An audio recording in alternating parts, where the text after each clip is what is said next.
Bate-papo, dicas musicais. Vem comigo podcast. Apresentação Flávio Moreira. Bom dia, boa tarde ou boa noite. Seja muito bem-vindo ao Vem Comigo podcast, que traz bate-papos com anônimos com histórias de valor ou humor e dicas de músicos ou bandas pouco conhecidos por aqui no Brasil.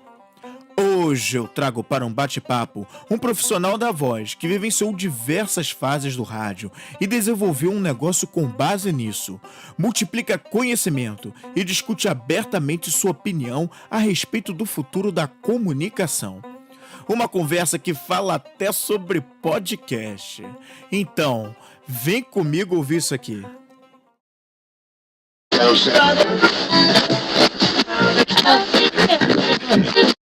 E aí, pessoal, estamos começando aqui mais um Vem Comigo podcast, agora com um convidado muito especial, um convidado diferente de todos os episódios que nós já tivemos até aqui, porque esse cara vem do mundo do rádio, né? Então a gente vai bater um papo muito legal aqui sobre isso, ele vai contar um pouquinho da história dele, né? Primeiro eu queria saber, se você falasse pra galera aqui o seu nome, sua idade, da onde você vem e o que você faz. Rapaz, de onde eu venho, eu na verdade não me lembro, mas meu nome é Rui Jobim, eu sou radialista há muito tempo, mais de 30 anos, e tenho 53 anos, e de onde eu venho, rapaz, olha, eu venho de uma infância em Copacabana, de uma infância ouvindo muito rádio, ouvindo tudo que aparecia, e, enfim, eu acho que é daí que eu venho. Daí, a minha cisma é essa, a cisma do rádio. E conta aqui pra gente um pouquinho aqui, Rui, o que despertou em você esse desejo para seguir essa carreira no rádio como locutor? Foi o Ruizinho lá pequenininho, com 5, 6, 7 anos de idade, começou a pensar e falar, não quero ser médico, nem advogado, nem nada disso. De onde veio essa paixão pelo rádio e aí essa escolha de carreira? A minha mãe ouvia muito, né? Ouvia muita Rádio Globo, Tupi, naquela época, aqueles comunicadores, grandes comunicadores. Então, eu com ela ali, né? Ela fazendo os afazeres domésticos, ouvindo rádio, se emocionando ali. Eu acho que ali eu quis também, talvez, ficar mais perto da minha mãe, dizer para ela, olha, eu também vou fazer isso, né? Então, acredito que tenha sido ali. Eu tinha 6 anos de idade, falei para ela que eu queria ser locutor de rádio, mas não tinha a mínima noção do que era isso, né? Nem como é que eu ia chegar lá. Não tinha ninguém na família que fosse locutor ou que sequer trabalhasse em rádio. Então, ia ser muito duro, mas eu não sabia, eu apenas queria. E aí, enfim, eu consegui. Mas foi assim, 6 anos, em 1900 e alguma coisa, eu comecei a ouvir muito rádio por conta da minha mãe e quis fazer também, quis fazer igual. Você viveu uma época diferente para a formação desse tipo de profissão, né? Já tinha faculdade de radialismo naquela época, alguma coisa assim, ou não? Como é que você foi conseguindo entrar nessa coisa do rádio, da locução? Rapaz, olha, é aquela história, né? Ninguém disse que era difícil, e eu achei que fosse fácil, e consegui. Se alguém dissesse para mim, aí é muito difícil, talvez eu ficasse, é verdade, é muito difícil, não vou conseguir não. Mas eu não tinha faculdade, não tinha nada. A única coisa mais perto disso, mais perto do rádio, era fono. Fonoaudiologia, assim. Então tem que fazer fono, né? Não pode fumar, não pode tomar gelado, não pode beber gelado, não pode fumar e tem que fazer fono. As únicas coisas que eu ouvi quando eu era jovem, né? Mas eu, depois de muito tempo, e eu fui criado para ser militar, né? Então toda a minha infância foi baseada nisso. Meu avô era militar e isso me gerou muito problema porque eu não queria ser militar. Mas eu estudei, inclusive, em colégio militar, eu estudei em curso pré-militar. Então, foi uma confusão muito grande na minha cabeça, porque eu sabia que eu queria ser radialista, queria ser locutor, mas eu queria também ser militar, porque a minha família toda queria. Mas depois que eu cresci um pouquinho mais, eu parti mesmo pro meu sonho e acabou. E com quantos anos você começou a trabalhar nisso, no rádio? Você lembra quando foi que você começou e como foi? Eu comecei com 17 anos, eu tinha acabado de fazer um curso de locução na Associação Brasileira de Radialistas, que nem existe mais, e fiz um curso e no mesmo dia que o curso acabou, eu peguei o meu certificado, eu perguntei na recepção do curso se conhecia algum lugar que tivesse vaga, uma rádio, e me disseram que na Roquete Pinto tinha uma vaga.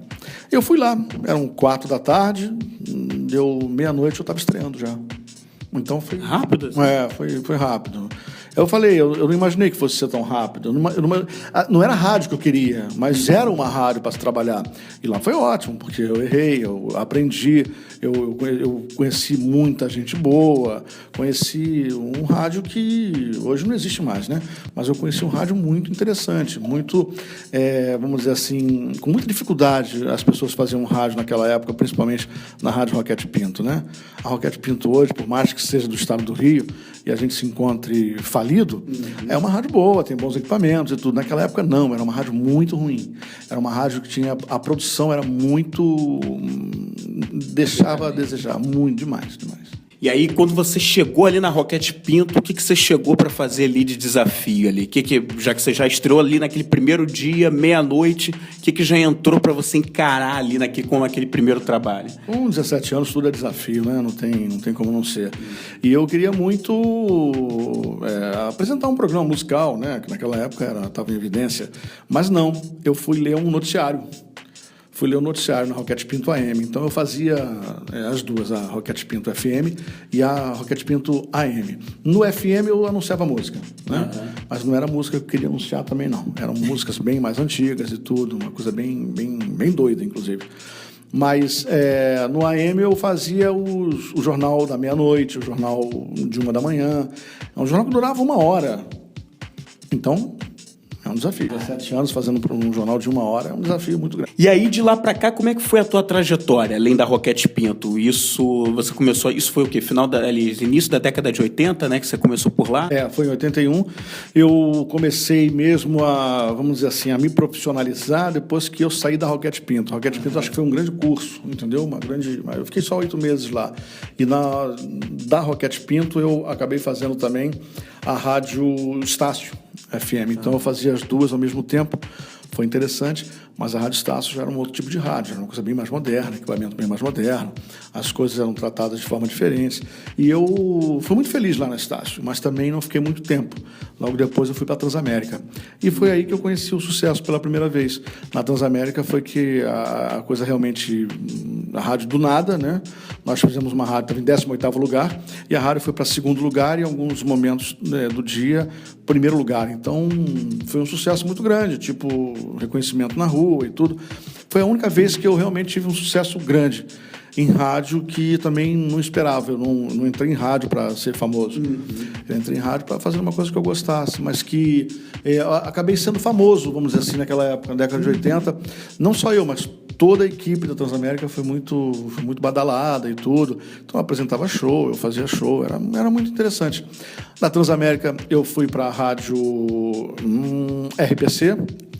Da rádio RPC eu voltei para a rádio Estácio, que aí já tinha mudado de nome, era a universidade. De lá nasceu a escola de rádio, também lá na Rádio Universidade. Depois eu fui para a Rádio Globo. Da Rádio Globo eu fiquei 10 anos lá. E quando eu saí, eu fiquei 10 anos na Rádio Globo, mas eu fiquei 6 meses na Rádio Sul América Paradiso. A gente inaugurou esse projeto de rádio no shopping, lá no Rio Sul. Ficamos lá um tempo, eu fiquei, acho que talvez uns 8 meses na Sul América Paradiso e acabei voltando para a Globo. Fui convidado de novo para a Rádio Globo, mas para dirigir a Globo FM. Foi fantástico, foi muito legal, foi uma outra faculdade que eu fiz. E isso, a Rádio Globo FM acabou. E eu fui convidado para voltar para a Rádio Sul América Paradiso e fiquei lá um tempo, fiquei lá bastante tempo, até que decidi me dedicar realmente à escola de rádio. Então, agora eu faço só férias e folgas e, enfim, quando alguém entra de férias eu faço lá na Sul América Paradiso, mas não é sempre não. Ah, tá. Mas segue também nos trabalhos publicitários, de locução publicitária, né? Porque esse tempo todo, né, tem sempre uma produtora querendo achar. Eu até devia até procurar mais, mas eu não tenho tempo. Então eu prefiro trabalhar com as que eu já tenho, já há muitos anos. Pessoas que já me ligam e pedem comerciais e tudo. Tem sido bom, tem sido interessante. O trabalho de publicidade é muito legal. É um trabalho bem... dizem que a publicidade trata bem melhor a gente, né? E é verdade. O trabalho publicitário é muito legal. Eu gosto muito de fazer. Ah, bacana. Eu vou voltar aqui um pouquinho. Você falou da época da Transamérica, que foi quando você teve ali um sucesso maior, né? Tocava o que na Transamérica naquela época? Era rock mesmo? Assim, quando nós pegamos a rádio era totalmente gravada, não tinha locutor, era tudo gravado, né? Então, nós pegamos a rádio para fazer uma rádio ao vivo. E essa rádio, ela veio exatamente junto com o Rock in Rio, o primeiro Rock in Rio, com o término da ditadura militar, com a democracia. Lá em 85. 85, início, maio, abril de 85. E 85 foi um ano muito, muito, muito favorável às bandas novas de Brasília, rock nacional despontando. Aí você pode botar Plebe Rude, Legião Urbana, Capital Inicial, Cássia Eller, blá, blá. E isso foi interessante porque a rádio ela não se faz sozinha, entende? Tem que ter alguma coisa por trás. E o final da ditadura, a democracia, junto com esse pessoal de Brasília, fez com que a gente tivesse sucesso. A rádio foi uma rádio muito, muito feliz com isso. E vou te falar, não teve muita pesquisa, não. Isso foi mais ou menos sem querer. Foi sem querer mesmo, foi acontecendo. A gente não sabia, né, como é que ia agir, porque até então eu só tinha trabalhado com a ditadura. Quando acabou a ditadura e disseram pra gente, olha, vocês podem falar o que vocês quiserem, a gente não sabia falar, né? Vai falar o quê? Não. Aí a gente começou a falar da banda que era interessante, que era legal, começou a contar a história da banda, começou a contar a história do rock nacional que estava despontando lá em Brasília e tudo, e foi assim que a gente fez. Mas não tinha muita produção, não. Aliás, a gente devia ter uns 25, 30 pessoas só na rádio trabalhando. E fizemos um sucesso muito grande, muito grande. Dali, sem querer, então vocês acabaram também criando um modelo, né, de programas de rádio nesse sentido, né, de mostrar um pouquinho da banda, de contar a história da banda, como formou, como nasceu, aquela coisa toda. Que acho que isso, de repente, não existia antes disso, né? Aquilo... Não, até existia, porque, assim, eu digo sempre que a gente foi a segunda mudança significativa no FM. A primeira mudança foi a Rádio Cidade. Não tem como negar isso. A Rádio Cidade veio mudando tudo que você possa imaginar em relação à FM. Mas isso foi em 77. Em 85, a Transamérica mudou o que a cidade já tinha mudado. Ninguém aguentava mais o estilo Rádio Cidade. E nós chegamos com um estilo mais jovem, por incrível que pareça. E sem a ditadura, entendeu? Então, acabou acontecendo. Lá eu fui para a Rádio RPC, foi muito legal e tudo, mas da RPC eu fui para a Rádio Universidade, que era a Rádio Estácio, que tinha mudado de nome. E na Rádio Universidade também eu cheguei a coordenador e depois eu cheguei a diretor na rádio. Foi muito interessante porque é um trabalho bem diferente daquele que eu estava acostumado, né? O trabalho de direção é um trabalho de direção como qualquer outra empresa. Então não era isso que eu queria fazer. Eu queria fazer coordenação de emissora e não dirigir uma empresa. E aí também não gostei muito tempo, não. Fiquei, acho que 2 anos e meio na Rádio Universidade. Mas foi bom, porque lá pelo menos surgiu a escola de rádio. Foi lá que surgiu. E foi o teu primeiro contato com liderança, né? Com papel de líder ali, com uma coisa de tendo que gerenciar, né? Foi o teu primeiro trabalho nesse sentido, assim, também tendo que fazer esse tipo de coisa? Não, eu já tinha sido coordenador da Transamérica. E Transamérica como a filial ficava em São Paulo, fica até hoje, é muito complicado você coordenar uma rádio que tenha o teu chefe direto, a diretoria em São Paulo. Então, muitas vezes tive que ir para lá, e como eu era locutor também, atrapalhava, sabe, o fato de eu viajar e fazer a locução. Então, quer dizer, chefia é legal e tudo, mas quando você pode mexer. Quando você não pode mexer é muito complicado, né? Então, eu não podia mexer muito na Transamérica, mas eu podia mexer muito na Rádio Universidade, que era uma rádio educativa e não tinha muita ligação com o Ibope. Podia ser qualquer coisa, né? Podia ser qualquer Ibope, estava bom. Então, interessante lá ter a rádio no ar, e a gente chamou a rádio de rock, era uma rádio rock. A Rádio Universidade, uma rádio pop rock. Foi muito interessante, que é um estilo que eu gosto muito, e aprendi muito coordenando. Mas depois foi quando, assim, momento de chefia maior para mim foi a Rádio Globo, que eu aprendi. Eu acho que na Rádio Globo foi uma faculdade de 10 anos que me fez eu entender bastante coisa do lado da criatividade, mas também com o lado financeiro, com o lado da produção e com a administração. Acho que valeu muito. Quais foram as lições que você tirou dali? Aquelas que você acha que são as maiores ali, na liderança, nessa coisa toda ali, até na Rádio Globo, quando você chegou ali e viu, agora eu tô aqui, tô como líder, tô coordenando isso aqui. O que você tirou ali de lição e quais foram as maiores dificuldades tuas ali? E você viu, putz, isso aqui, cara, tá difícil de fazer, e aí eu vou ter que me virar, e como é que foi? Assim, a maior dificuldade para mim na Rádio Globo foi, como eu dirigia uma rádio musical, Então a gente ficava muito voltado à música, como é que o público vai agir, vai reagir à novidade e tudo. Mas isso faz parte de todo o processo. A minha maior dificuldade foi dizer para a diretoria, para o meu chefe, que algumas músicas precisavam ser tocadas e eles não queriam tocar essa música porque familiares de alguns nomes lá não gostavam, a esposa de um não gostava da música e tudo. Então, eu acabei não tocando a música porque o meu chefe não gostava da música. Ou então porque a esposa do meu chefe... Opa, a esposa... Caiu o copo aqui. A esposa do meu chefe não gostava da música. Então, quer dizer, eu acho que se você tem um papel de diretor, tem um papel de coordenador, você tem que tocar o que o público quer, não é o que a sua esposa gosta ou deixa de gostar. Esse foi um grande desafio, porque a gente não ganhei todos, não. Perdi algumas batalhas. Algumas batalhas eu perdi feio. Por exemplo, a Adriana Calcanhoto não podia tocar.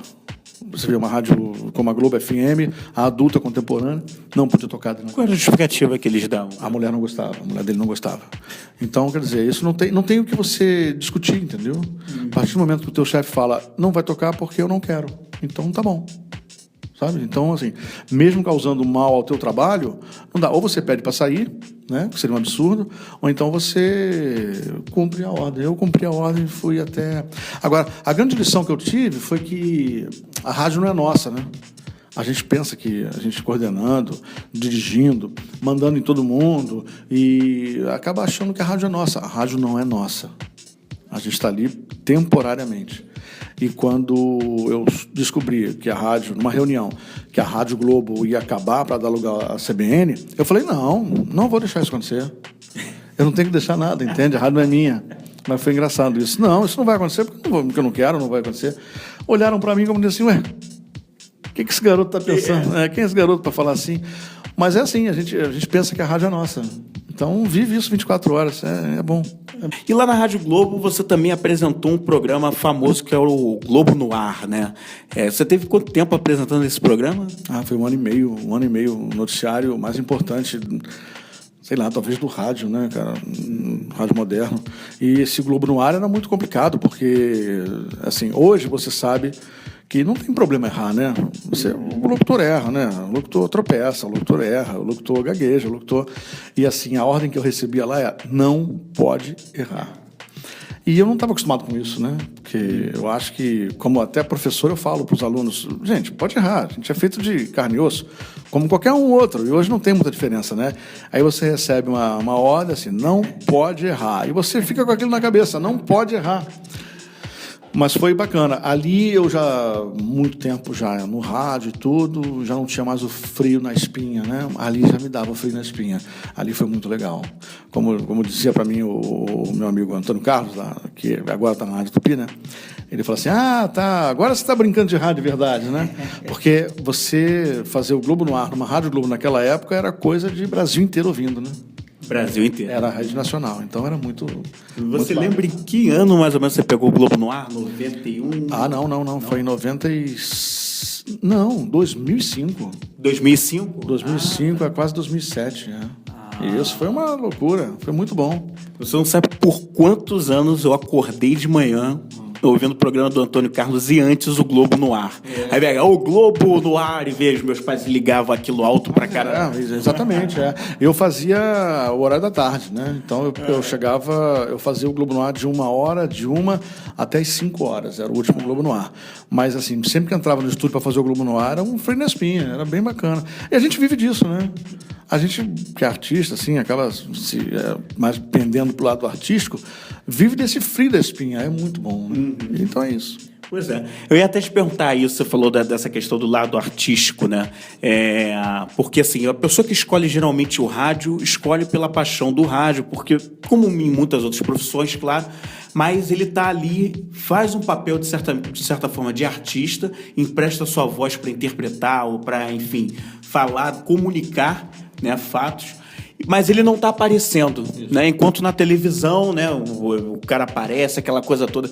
Para você, o que você acha que faz uma pessoa preferir isso, a questão de dar a voz, do que realmente aparecer e dar as caras lá na TV, como tem muita gente que prefere, acha que ser famoso é questão de aparecer na televisão e é isso aí.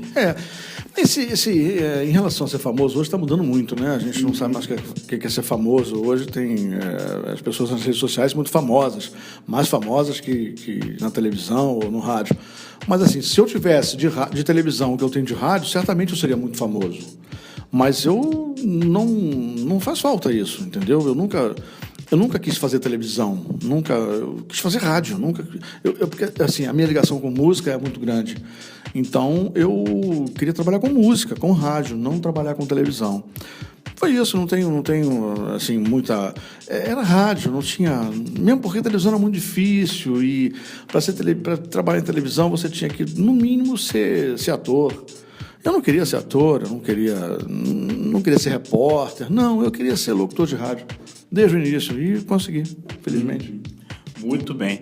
E aí chega o momento da escola de rádio, né? Isso aqui que foi uma instituição que você criou, né? Que chegou aqui, hoje você é diretor dela, essa coisa toda.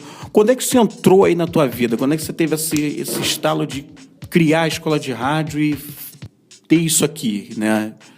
Por incrível que pareça, foi sem querer. Não teve muita pesquisa nisso, não.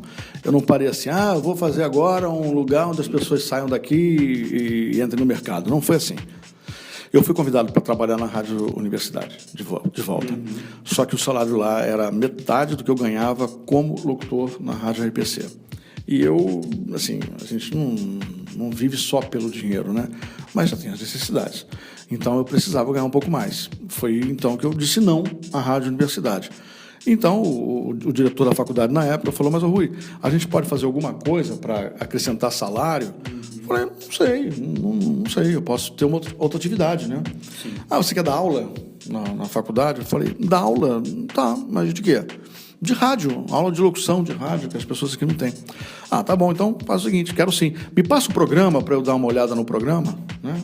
Não tem programa. Como não tem programa? Não tem. Não tem uma ementa do curso? Não tem. Você teria que criar. Aí eu me apaixonei. Aí eu comecei a pensar assim, o que eu preciso? O que um locutor precisa, que é geralmente o que eu preciso, para fazer bem meu trabalho, né? Então, eu vou procurar isso. Eu procurava botar no papel, ensinava para o aluno. E aí foi um sucesso. A gente dava aula dentro da Rádio Universidade. Eu fui convidado pelo Paulo Beto, que era meu sócio na época, e logo depois que, assim, 2 anos trabalhando lá na Rádio Universidade, um sucesso terrível, não só como professor, mas um sucesso também dos alunos que entravam lá e saíam já para o mercado, a rádio acabou. A rádio acabou e foi muito triste, porque tinha turma assim, já fazendo curso. A gente resolveu alugar um lugarzinho em Botafogo, uma salinha pequena, para terminar os cursos que a gente tinha começado, estava em andamento, né? Eram 2 turmas, 3 turmas, não me lembro. E era tipo assim, 6 meses só. E aí começou a gente se matricular. Eu falei, cara, vou cair de cabeça nisso. Comecei a estudar, então, como é que eu poderia fazer para dar aula melhor. E hoje, de radialista, eu virei dono de escola. Não sei nem como aconteceu isso. E aí passa por todo o processo da Secretaria de Educação, que me apoia um bocado, etc. e tal. Então, eu posso dizer a você, começou sem querer, e hoje a gente é uma escola de referência, forma muita gente. Inevitavelmente, você tem 2, 4, 6, 8, 10 alunos que hoje estão nas rádios aí trabalhando. Então, virou referência. Mesmo porque a faculdade não faz o que a gente faz, né? A faculdade de comunicação não ensina locução como a gente ensina. Mas eu acho que o grande sucesso da escola de rádio está no quadro de professores. São professores, no mínimo, 30, 40 anos de profissão. Então, são professores que já entendem da coisa e eu digo para eles, não minta, conte sempre a verdade. O mercado é complicado, não se ganha bem, tem que sair, batalhar muito para ganhar razoável e tem dado certo, entende? Tem dado certo. Com essas novas mídias agora, a gente está lançando a ER+, que é um braço dentro da escola de rádio. A escola de rádio vai continuar sendo uma escola tradicional, mas a ER+, vai ser uma coisa muito mais criativa. Então, a gente vai partir para YouTube, redes sociais e todos os cursos livres que vierem, forem muito doidos. A escola de rádio é muito certinha. A ER vai ser uma escola muito maluca, muito doida, muito mais jovem. Quebrando os padrões. Quebrando tudo que a gente fez até hoje, entendeu? E movimentando e pensando sempre no futuro. Então vai ser uma coisa bem vamos estudar o futurismo, vamos dizer assim, né? Vai ser muito interessante. E eu não estou sozinho nessa, não. Uma equipe bem jovem está comigo, porque eu tenho certeza que eu não daria conta dessa coisa mais jovem, entende? Eu ainda sou lá, eu estou lá atrás ainda, e esse rádio lá atrás não existe mais. Então nós temos que acompanhar o mercado, e eu preciso de ajuda profissional, de gente que está capaz. Então, assim, a galera que está me ajudando tem tudo 25 anos, 28, 22, 21. Fora a minha filha de 8 anos que me ajuda um bocado também. Ela também? Ela também me ajuda. Ela me diz tudo que está acontecendo no YouTube. Muito bom, muito bom. Tenho reuniões com ela. Muito bom. Eu vou voltar a tocar nesse ponto do futurismo, que isso aqui chama a atenção também, porque a gente debate no podcast, mas você falou, o que você falou da formação da galera, né, que saiu daqui da escola de rádio. Quem escola de rádio formou aqui? Eu conheço um nome famosíssimo aí, que é Fernanda Gentil, né, que hoje trabalha na Globo aí. A gente tem muita gente. O Tino Júnior também. Tino Júnior também foi nosso aluno. Vanessa Rich. Vanessa Rich também foi nossa aluna. Trabalhou com a gente também um tempo. Foi uma pessoa muito, muito, muito legal, incrível. Deixa eu ver, na Rádio Mix hoje a gente tem o Anderson Cardoso, que também foi um dos primeiros alunos, um cara que eu tenho profundo respeito. É muita gente, assim. Hoje, os ex-alunos que entraram no rádio como locutores, hoje já estão coordenando o rádio, já estão dirigindo o rádio. E aí, quando precisam de locutores, eles vêm aqui. Porque eles saíram daqui, né? Então, eles vêm aqui, sabem que o trabalho é sério, é bacana. E a gente tem, não só colocado em rádio, mas colocado no mercado publicitário, rádio web e podcast. Quer dizer, é uma coisa que já está no nosso programa. Ano que vem nós vamos entrar de cabeça no podcast. Até porque a Apple não sei se você sabe disso, mas a Apple está garantindo um espaço muito grande para podcast ano que vem. Os produtos vão ser lançados com essa alma, entendeu? Do podcast. E eu acredito que o podcast seja a revolução do rádio. Eu acho que é a revolução do rádio. Então, o podcast vem com tudo. Eu acredito que, como está crescendo agora, o podcast tem 12 anos aqui no Brasil, e a melhor época é agora. A melhor época do podcast é agora, 2017. Em 2019, 2020, vai bombar muito, muito, muito, porque a tendência das rádios musicais é acabar, né? A rádio musical não tem mais necessidade de existir, porque a música está no teu iPad, no teu iPhone, está em tudo que é lugar, né? Então não tem mais necessidade dessa rádio musical existir dessa forma, né? A não ser aquela que seja bem segmentada. Então acho que o povo vai mais para podcast mesmo, com certeza, que é uma forma rápida, barata, fácil de fazer e pode te acompanhar em qualquer lugar. Ao invés de você ficar ouvindo música, vamos estudar, vamos ouvir um papo legal, vamos ouvir sobre uma curiosidade, sei lá. Tem tanto podcast bom aí. Exatamente. Por que você acha que demorou tanto a pegar o podcast aqui, né? A gente já tem aí já tem 12 anos praticamente realmente de podcast no Brasil, mas demorou a pegar, enquanto nos Estados Unidos e outros países até essa coisa foi mais... Você acha que é uma questão cultural ou o que é tecnológica? O que você acha que... Por que tem essa coisa do podcast que está demorando tanto a... pessoal, vamos ouvir podcast, vamos... Acho que é um atraso ainda dessa nossa mentalidade de que a televisão é melhor, né? Então vamos para o YouTube. Acho que é por aí. Vamos ver imagem. Acho que YouTube é imagem. Vamos ver imagem, que é bom. Agora, o podcast, ele pode ser muito mais fácil de fazer. Ele é muito mais fácil de fazer que um canal no YouTube. E ele é mais dinâmico. Eu gravo uma coisa agora, boto no ar agora, está resolvido. Desde que rádio é assim. Desde que televisão é televisão, é assim. Televisão precisa de maquiagem, precisa de cenário, precisa de iluminação, precisa de microfone, precisa de uma série de coisas. Um podcast, não. Você basta um bom microfone, um microfone razoável, você grava em qualquer lugar. Então, eu acho que é por isso. Agora, não adianta você ter o melhor equipamento se você não tem conteúdo, né? O que eu espero é que realmente tenha bastante conteúdo para que o podcast possa crescer. É isso que eu espero. Mas, com certeza, o podcast é a bola da vez. Exatamente. A gente... Bola da vez pro positivo, né? Pro positivo, exatamente. E aproveitando essa onda que a gente falou do podcast, que é uma mídia, tem 12 anos já, mas é relativamente uma mídia nova, né? E a gente vê aí a Escola de Rádio se modernizando, e eu já vi o site da Escola de Rádio recentemente com várias coisas novas, cursos novos, como ser um youtuber e outras coisas que estão vindo por aí.